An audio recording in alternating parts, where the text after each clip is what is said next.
Blago čoveku koji ne hodi po savjetu bezbožnih, ne staje na putu grešnika i ne sedi u društvu podsmevača, nego mu je uživanje u zakonu Gospodnjem i o zakonu njegovom razmišlja dan i noć. On je kao drvo zasađeno kraj voda tekućih koje donose plod svoje vreme. Mu ne vene i sve što radi napreduje. Nisu tako bezbožnici, oni su kao plevo što je vetar raznosi.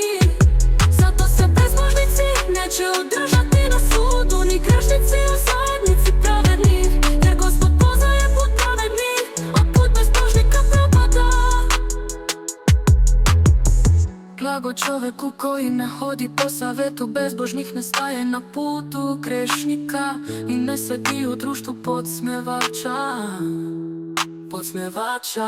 nego mu je uživanje u zakonu Gospodnjem i u zakonu njegovom razmišlja dan i noć. On je kao drvo zasađeno kraj voda tekućih koje donosi plod svoje vreme. List mu ne vene i sve što radi napreduje.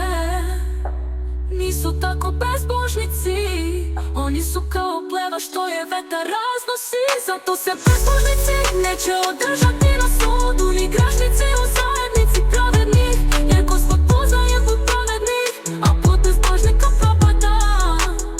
A put bezbožnika propada. A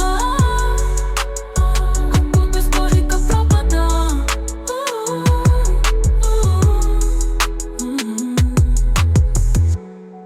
Nisu tako bezbožnici, oni su kao pleva što je vetar raznosi. Zato se bezbožnici neće održati na sudu, i grešnici u zajednici pravednih, jer Gospod poznaje put pravednih, a put bezbožnika propada.